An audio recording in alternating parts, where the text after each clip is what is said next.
Hello বন্ধুরা, আসসালামু আলাইকুম। আশা করি তোমরা সকলেই ভালো আছো। আমিও তোমাদের দয়ায় ভালো আছি। আজকে নতুন একটা রেসিপি শেয়ার করতে চলে এলাম। এই দেখো, আজকে তোমাদের সঙ্গে ওল রান্না রেসিপি শিখিয়ে দেব। এই যে এটা আমাদের বাড়ির ওল, আমি কুটে ধুয়ে সুন্দর করে পরিষ্কার করে নিয়েছি। ভাবলাম আজকে ওল রান্না করবো, তাই তোমাদের সঙ্গে একটু শেয়ার করি। গ্রামে আমরা কিভাবে নারকেলের দুধ দিয়ে ওল রান্না করি। এতে আমি কিন্তু নারকেলের দুধ ব্যবহার করব। এই যে আমি মশলাগুলো বেটে নিয়েছি। এতে আমি অল্প পরিমাণ কাঁচা ঝাল, রসুন, আদা, একটু পেঁয়াজ, সবার এই যে নারকেলের দুধটা গেলে নিয়েছি। এই দিয়ে আমি ওল রান্না করব। তোমরা প্লিজ ভিডিওটি টেনে টেনে না দেখে সম্পূর্ণ দেখবে কিভাবে ওল রান্না করি নারকেলের দুধ দিয়ে। আসলে নারকেলের দুধ দিয়ে খেতে কিন্তু অনেক মজা লাগে, মিষ্টি মিষ্টি লাগে, অনেক খুব সুন্দর লাগে। তোমরা এটা না খেলে বুঝতে পারবে না। এই যে আমি চুলাতে একটা কড়াই দিয়ে দিয়েছি। এতে পরিমাণ মতো তেল দিয়ে দেবো, একটু বেশিই তেল দেবো, কারণ এই ওল রান্না করতে গেলে একটু তেল না হলে ভালো লাগে না। প্লিজ তোমাদের কাছে অনুরোধ রইল, ভিডিওটি টেনে টেনে না দেখে সম্পূর্ণ দেখবে। এই যে আমি সে আদা বাটা, রসুন বাটা, জিরা, একটু ফল, পেঁয়াজ সব কিছু বাটিয়ে রেখেছিলাম, দিয়ে দিলাম। কাঁচামরিচটা একটু বেশি দেবে, কারণ এটা আবার গলা ধরার ভয় থাকে। আমি কাঁচামরিচ একটু দিয়েছি। এই যে এবার তেলের পরে দিয়ে সুন্দর করে নাড়িয়ে নেব। তারপর পরিমাণ মতো লবণ আর হলুদ দিয়ে দেব।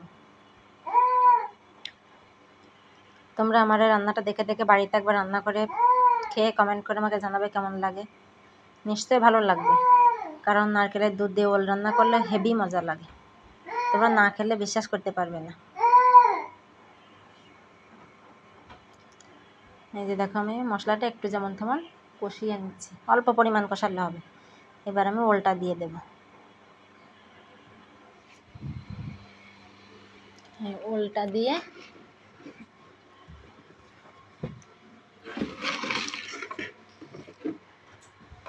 নাড়াচাড়া করে নেব। ওলটার সঙ্গে মশলাটা একটু ভালোভাবে মিশিয়ে নেব।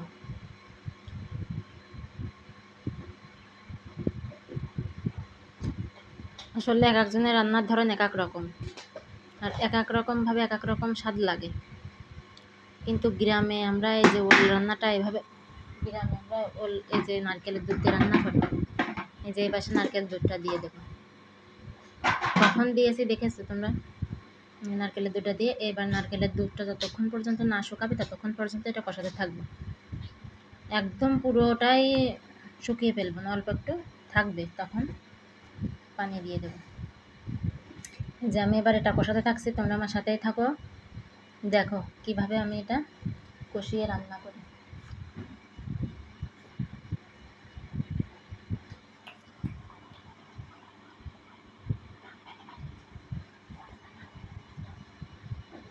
এটা আমি এবার কষিয়ে নেব সুন্দর করে।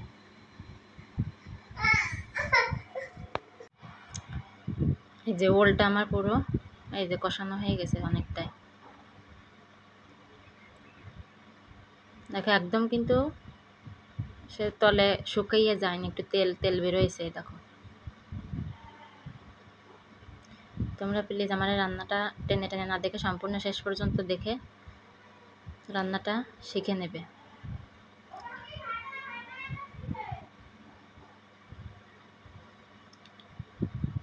এই যে এটা ভালোভাবে এই যে এভাবে কষিয়ে নেবে।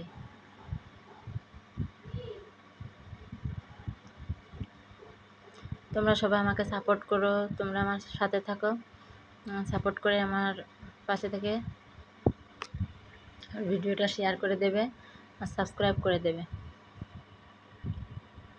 এবার আমি এতে অল্প একটু পানি দিয়ে দিয়েছি। এবার বেশি এই যে নারকেলের দুধটা, বাকি যে অর্ধেক নারকেলের দুধ আমি গেলে রেখেছিলাম সেটুকু দিয়ে দিলাম।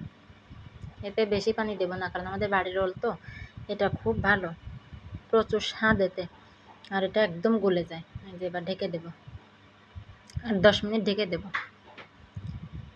এই যে ঢেকে দেওয়ার পরে দেখো এইটাই কত পানি হয়েছে। দেখো এখনও সিদ্ধ হয়নি। এটা সিদ্ধ হওয়া পর্যন্ত জাল দিতে থাকবো। ঝোলটা যখন গামামা হয়ে যাবে, অল্প অল্প হয়ে যাবে, তখন এটা নামাবো। তোমাদের কাছে অনুরোধ রইল, তোমরা আমার ভিডিওটা টেনে টেনে না দেখে আমার সম্পূর্ণ দেখবে, দেখে শেয়ার করে দেবে, আর বেশি বেশি লাইক কমেন্ট করবে, সাবস্ক্রাইব করে আমার সঙ্গে থাকবে, আমার পাশে থাকবে। তোমরা পাশে না থাকলে আমি এগোতে পারবো না। এই যে আমার রান্নাটা প্রায় শেষের দিকে, দেখো কত সুন্দর হয়েছে। এর ভিতরে আমি কিন্তু নুনটা একবার চেখে দেখেছি, তোমরা একবার নুনটা চেখে দেখে তারপর যখন অল্প পানি হয়ে যাবে তখন এটা কিন্তু সুন্দর গলে গেছে।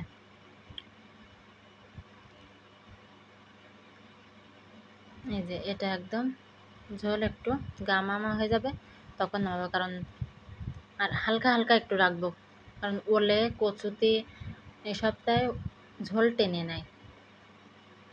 দেখো আমি এবার নামিয়ে নেব। এই যে একটা গামলায় নামিয়ে নিয়েছি, দেখো কত সুন্দর কালার হয়েছে, আর খেতে কিন্তু দারুণ মজা লাগবে, কারণ নারকেলের দুধ দিয়ে ওল সেরা স্বাদ।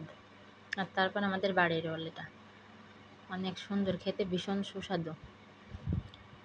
তাই তোমরা আমার ভিডিওটা টেনে না দেখে সম্পূর্ণ দেখে রান্নাটা বাড়িতে একবার করে শিখে করে কমেন্ট করে খেয়ে আমাকে কমেন্ট করে জানাবে কেমন লাগলো। দেখা হবে পরবর্তী কোনো একটা রেসিপি নিয়ে। Good bye.